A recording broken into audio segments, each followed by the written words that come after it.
Now, a lot of this meeting is going to be about consumer-directed health plans. I'm an advocate. I like consumer-directed health plans.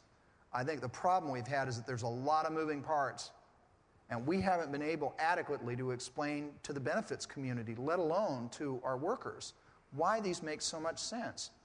But the idea that you're giving back to people a portion of that $200 billion, which really was their money to begin with, and setting up a sensible set of metrics about encouraging them to manage that cost trend in partnership with you, that's really what it's about.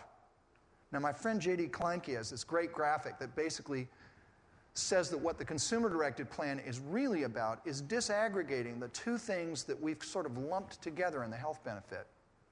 One of those things is catastrophic insurance. Because even wealthy employees don't have enough money to pay the bills when they get cancer or heart disease or have an auto accident. So we need that insurance there. We need an umbrella.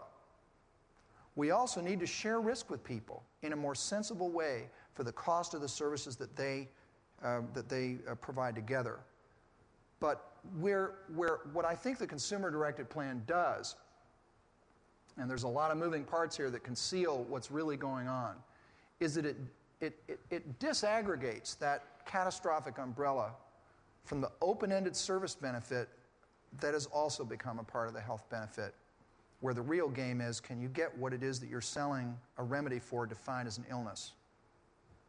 Shyness becomes an illness. Erectile dysfunction becomes an illness. Toe fungus becomes an illness. And I think what we're going to have here after a period of time is under the consumer-directed plan, that umbrella is there. You blow through all of those layers of cost sharing when something really terrible happens, but people are going to end up paying for the toe fungus and the stuffy noses with their own money. That's really, at the bottom line, what I think is going on here. But I think the other thing is going on here is that people begin learning about these plans. They're going to realize that you don't want a cost share for insulin, do you? In fact, I could make a really strong argument that you ought to be putting money back into the account to pay for the insulin. You ought to be giving people positive incentives to use the beta blockers, to show up for every prenatal visit if they're high risk. So when you put this structure of cost sharing in place, when you actually give people back some of their own money, guess what? You've got a framework to begin signaling them that health-promoting activities are important to you as well as to their own health. So I think we're going to see a lot of evolution in the plan design here, where people are going to be saying, where do we want to share? Where do we want to dramatically increase the out-of-pocket cost, as I think you could argue strongly for a lot of those procedures? And where do you actually want not only people not to bear any cost at all, but you actually want to write them a check in the form of a contribution to their personal spending account to get them moving in the right direction.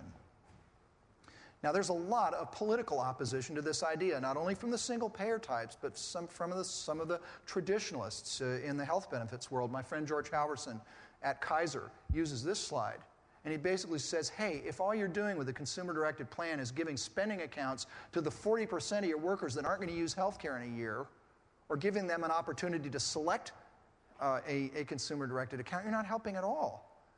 What are you doing about the people on the other end? The presumably act of God people, the 1% of people with the shock claims, that generated tremendous cost to you. I think it's a bogus argument. Because true enough, 40% of your workers are not going to use this benefit, but it is less and less of a mystery with each passing year. Mac mentioned predictive modeling. You know what? We're going to know who that 1% is with increasing precision. And you know where the real data is buried? It's buried in the pharmacy claim, and it's buried in lab values.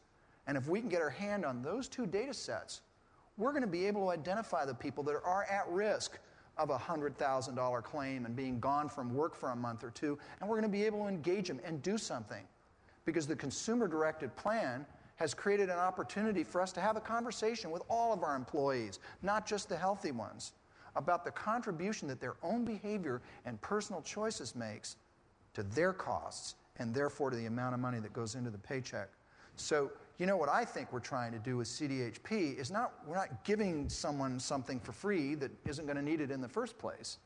We're trying to push that whole pile a little bit to the left. That's all we have to do. we can push that whole pile a little bit to the left and gain some predictive leverage over who that 1% is, and we begin to win at this game instead of just picking up the tab at the end like we are under our current payment system. Barriers to adoption of the CDHP. I wish we were going to have 12 million people in CDHPs by the end of 2007, but we're not.